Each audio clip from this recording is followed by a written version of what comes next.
अस्सलाम वालेकुम दोस्तों, तुसीं वेख रहे हो मेरा पंजाब टीवी ते मैं तुहाडा मेज़बान मोहम्मद लतीफ़ खरल। दोस्तों सब तो पहले अपने चैनल करो सब्सक्राइब और नाल ही बैल आइकन करो प्रेस ताकि साडी हर नवीं और बेहतरीन वीडियो का नोटिफिकेशन सब तो पहले तुहाडे वीरां तक पहुंचे। माशाअल्लाह जी दोस्तों, भरावां वास्ते अज 30 एकड़ ज़रई रकबा काबले काश्त झोना लग्या पिछे नज़र आ रहा होना। बड़ा ही बेहतरीन रकबा, नहरी पानी, थल्ले वाला पानी भी मीठा जनाब और बिल्कुल नहायत मकूल रेटां दे विच।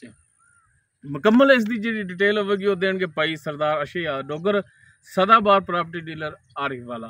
तो जनाब कराओ हाँ जी विजिट वीरां नूं दोस्तां नूं, ते नाले जिहड़ा इनकी डिटेल जी सानू थोड़ी जी दस दो, लैना के हिसाब नाल दस दिओ ताकि भरा जिहड़े ने आसानी नाल समझ जावन। जी सरदार साहब।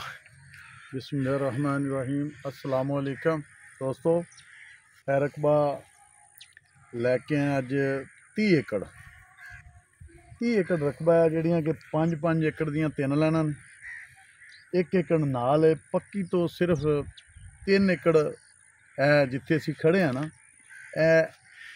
परली आं दी उरली साइड में, परली साइड ते 6 एकड़ रकबा निकलता है दूसरी साइड ते इहदी दूसरे हत्थ। टोटल 30 एकड़ रकबा है जिंदे चों 4 कनालां रकबा थोड़ा जा साइड ते रस्ता हुंदा आपदा है जाती। नहरी पानी इनका मोगा वड्डा है, 14 तो 15 मिनट पानी नहरी। और रकबा तो ना बहुत शानदार रकबा। इस तरह झोना खड़ा है। यह जनाब थोड़े सामने माशाल्लाह जी, यह टोटल जिहड़ा है वो टाली तक जिहड़ा है झोना लग्या है इसे रकबे दे विच ही लग्या है सारा। टोटल 30 एकड़ ते बाकी इस रजवाई तो 6 एकड़ इधर आ गया जी। ए जनाब कपास लगी, हुण पुल तो दूर है, हुण इत्थों पानी चो लंघ के तो जाया नहीं जाना। 6 एकड़ इधर आ जाता है, बराबर आमनो सामने रकबा।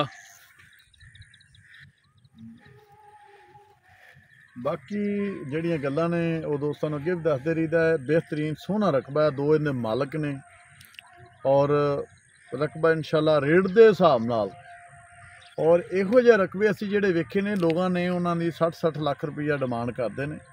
और इनकी एड्डी सोहनी डिमांड वो मालकां ने कीती है कि असीं हैरान हो गए कि रकबा एड्डा सोहना ते डिमांड बड़ी मकबूल है।